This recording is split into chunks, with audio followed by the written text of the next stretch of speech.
नमस्कार। आज के इस एक्सप्लेनर में एक बहुत ही विशाल और चर्चा में बने हुए मुद्दे का विश्लेषण किया जाएगा। भारत के बिल्कुल आखिरी छोर सदर्न मोस्ट पॉइंट पर एक 84,000 करोड़ रुपए का मेगा प्रोजेक्ट प्लान हो रहा है। इस एक्सप्लेनर में सोर्स मटेरियल के आधार पर द ग्रेट निकोबार प्रोजेक्ट और इससे जुड़ी कंट्रोवर्सीज का तथ्य आधारित और ऑब्जेक्टिव एनालिसिस करेंगे, ताकि इस पूरे मामले के अलग-अलग पहलू बिना किसी बायस के समझ में आ सकें। लेकिन प्रोजेक्ट की डिटेल्स में जाने से पहले एक बड़ा इंटरेस्टिंग फैक्ट देखते हैं। 66 मिलियन साल, ये वो वक्त है जब एक जायंट एस्ट्रॉयड ने आके डायनासोर्स को पूरी तरह खत्म कर दिया था। लेकिन एक प्रजाति ऐसी थी जो उस वक्त भी बच गई थी। जी हां, the leatherback sea turtle. Source बताता है कि ये विशाल कछुए अपने अंडे देने के लिए हमेशा वही लौटते हैं जहां वो पैदा हुए थे, और पूरे भारत में इनका सबसे बड़ा नेस्टिंग ग्राउंड है गलातिया बे। आगे चलकर हम समझेंगे कि कैसे ये प्रपोज प्रोजेक्ट इस एंशिएंट नेस्टिंग ग्राउंड के लिए एक बहुत बड़ा खतरा बन सकता है। इस पूरे मुद्दे को अच्छे से समझने के लिए हमने इस एक्सप्लेनर को 5 मुख्य हिस्सों में बांटा है। पहला, ये मेगा प्रोजेक्ट आखिर है क्या। दूसरा, पर्यावरण पर इसका क्या असर पड़ेगा। तीसरा, वहां रहने वाली इंडिजिनस ट्राइब्स पर इसका प्रभाव। चौथा, मलाक्का स्ट्रेट से जुड़ा जियोपॉलिटिकल क्लेम। और आखिरी में बात करेंगे प्रोसीजरल कंसर्न्स की। चलिए शुरू करते हैं। तो आइए सबसे पहले हिस्से पर चलते हैं, the great Nicobar mega project. चलिए इस प्रोजेक्ट के शेयर स्केल को समझते हैं। सोर्स एनालिसिस के मुताबिक इस 81,000 करोड़ के मेगा प्रोजेक्ट के 4 मेन कंपोनेंट्स हैं। एक इंटरनेशनल कंटेनर ट्रांसशिपमेंट टर्मिनल, एक डुअल यूज एयरपोर्ट जो मिलिट्री और सिविलियंस दोनों के काम आएगा, एक 450 मेगावाट का पावर प्लांट और एक पूरी की पूरी नई कमर्शियल टाउनशिप।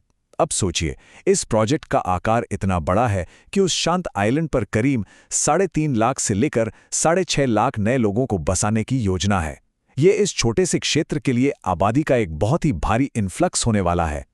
अब बढ़ते हैं दूसरे पहलू पर, ecological cost and wild life. यहाँ डेटा की कैलकुलेशन को लेकर एक बड़ा फर्क सामने आता है।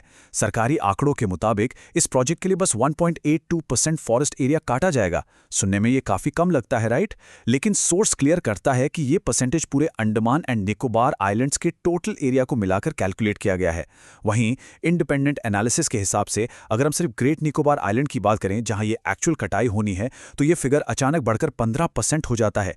ये फर्क अपने आप में एक बड़ी बहस का कारण बन गया है। और यही फर्क हमें पेड़ों की गिनती में भी साफ दिखता है। ऑफिशियल एस्टिमेट कहता है कि करीब 7.11 लाख पेड़ काटे जाएंगे, पर दूसरी तरफ इंडिपेंडेंट रिसर्चर्स का अनुमान है कि असल संख्या 1 करोड़ तक जा सकती है। सोर्स याद दिलाता है कि ये 100 साल पुराने विशाल पेड़ किसी नेचुरल एयर कंडीशनर से कम नहीं हैं। इतनी बड़ी संख्या में इन पेड़ों के हटने का सीधा असर वहां के लोकल टेम्परेचर और रेनफॉल पैटर्न पर पड़ सकता है।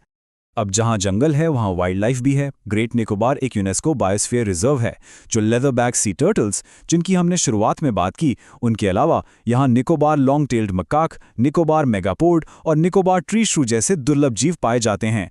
ये दुनिया में और कहीं नहीं मिलते।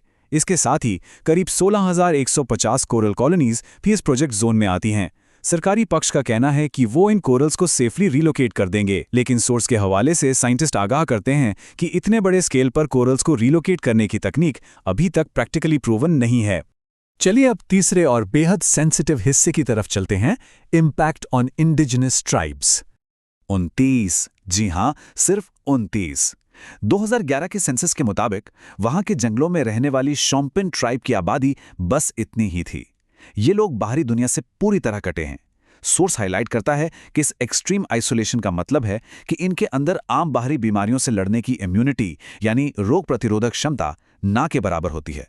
लाखों नए लोगों का आना इनके लिए कॉमन सर्दी जुकाम जैसी बीमारियों को भी जानलेवा बना सकता है। इन्हीं चिंताओं की वजह से इस प्रोजेक्ट को इंटरनेशनल लेवल पर कड़ी आलोचना का सामना करना पड़ा है। सर्वाइवल इंटरनेशनल और 13 इंटरनेशनल जिनोसाइड एक्सपर्ट्स ने मिलकर एक वार्निंग लेटर पब्लिश किया। अगर उस लेटर के एग्जैक्ट वर्ड्स को न्यूट्रली कोट करें तो उन्होंने इस प्रोजेक्ट को शोम्पेन जनजाति के लिए एक डेथ सेंटेंस बताया है। एक्सपर्ट्स को डर है कि जंगल के कटने और बाहरी लोगों के आने से इस जनजाति का अस्तित्व हमेशा के लिए खत्म हो सकता है। आगे बढ़ते हैं चौथे भाग पर, द मलक्का स्ट्रेट क्लेम। अब थोड़ी ज्योग्राफी समझते हैं। स्ट्रेट या जलदमरू मध्य क्या होता है? ये बेसिकली एक पतला समुद्री रास्ता होता है जो 2 बड़े समुद्रों को जोड़ता है। एक जियोपॉलिटिकल आर्ग्यूमेंट दिया जाता है कि ग्रेट निकोबार प्रोजेक्ट से हम मलाटा स्ट्रेट से निकलने वाले चाइनीज ट्रेड रूट्स को चोक या ब्लॉक कर सकते हैं। लेकिन सोर्स का विश्लेषण एक प्रैक्टिकल रियलिटी पॉइंट आउट करता है। मलक्का स्ट्रेट का जो असली सबसे नैरो चोक पॉइंट है वो सिंगापुर के पास है और बस 2.8 किलोमीटर चौड़ा है। ग्रेट निकोबार इस चोक पॉइंट से लगभग 200 से 300 किलोमीटर दूर है। तो इतनी दूरी से इस ट्रेड रूट को प्रैक्टिकली ब्लॉक करने का दावा कितना सच है, इस पर सवाल उठते हैं। और एक लंबा काउंटर आर्ग्यूमेंट ये भी है कि अगर इस रास्ते पर कोई ब्लॉकेट होता भी है तो चाइना पूरी तरह फंसेगा नहीं। पिछले 20 सालों में चाइना ने इस मलक्का स्ट्रेट के बहुत सारे ऑल्टरनेटिव रूट्स पहले ही बना लिए हैं। इनमें म्यांमार से आने वाली pipelines, China Pakistan economic corridor, central Asia के राउट्स, यूरोप को जोड़ने वाले ट्रेन नेटवर्क्स और यहां तक कि आर्कटिक ओशन से निकलने वाले नए शिप रूट्स तक शामिल हैं। ये क्लियर दर्शाता है कि इतनी विशाल ग्लोबल इकोनॉमी के ट्रेड को सिर्फ एक समुद्री पॉइंट से चोक करना शायद उतना आसान ना हो जितना लगता है। अब आते हैं इस एक्सप्लेनर के आखिरी और 5वें हिस्से पर, procedural concerns and commercial AIIMS. Critics और पर्यावरणवादियों का संदेह सिर्फ डेटा तक सीमित नहीं है, बल्कि इस पूरे प्रोजेक्ट को अप्रूव करने की रफ्तार पर भी है। एक टाइमलाइन देखिए। 1997 में गैलेथिया बे को वाइल्ड लाइफ सेंचुरी डिक्लेयर किया गया था। सोर्स के अनुसार जनवरी 2021 में इसे अचानक से डीनोटिफाई कर दिया गया। उसी साल ऑफिशियल कोस्टल मैप से कोरल रीफ्स की एग्जिस्टेंस को भी हटा दिया गया।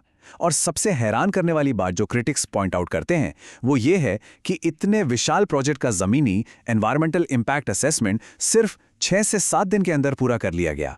आमतौर पर इस प्रोसेस में महीने या साल लगते हैं। साथ ही सोर्स एक दिलचस्प कंपैरिजन हमारे सामने रखता है। एक तरफ बताया जा रहा है कि ये project national security, military strategy और ट्रेड मॉनिटरिंग के लिए बेहद जरूरी है, पर दूसरी तरफ इसके मास्टर प्लान में कैसीनोज, रिजॉर्ट्स और लग्जरी एंटरटेनमेंट क्लस्टर्स बनाने की पूरी प्लानिंग शामिल है। इन कमर्शियल आयामों को देखकर ये नेचुरल सवाल उठता है कि इस मेगा प्रोजेक्ट का प्राइमरी मोटिव जियोपॉलिटिकल सिक्योरिटी है या फिर इसमें प्राइवेट कॉर्पोरेशंस के बिजनेस इंटरेस्ट्स और कमर्शियल प्रॉफिट ज्यादा हावी हैं। तो ये सारे फैक्ट्स, आंकड़े और काउंटर आर्ग्यूमेंट्स हमें एक बहुत ही अहम सवाल पर छोड़ जाते हैं। हम अपने देश के विशाल इंफ्रास्ट्रक्चर और आर्थिक विकास के सपनों को उन इकोलॉजिकल और कल्चरल धरोहरों के साथ कैसे बैलेंस कर सकते हैं, जो अगर एक बार मिट गए तो शायद कभी वापस नहीं आ सकेंगे। एक ऐसी बहस है जिसके निष्कर्ष पर आने वाली पीढ़ियों का पूरा भविष्य टिका है। इस एनालिसिस का हिस्सा बनने के लिए धन्यवाद। उम्मीद है सोर्स मटेरियल पर आधारित इस एक्सप्लेनर ने इस मुद्दे को और स्पष्ट किया होगा और आगे गहराई से इस पर रिसर्च करने की प्रेरणा दी होगी।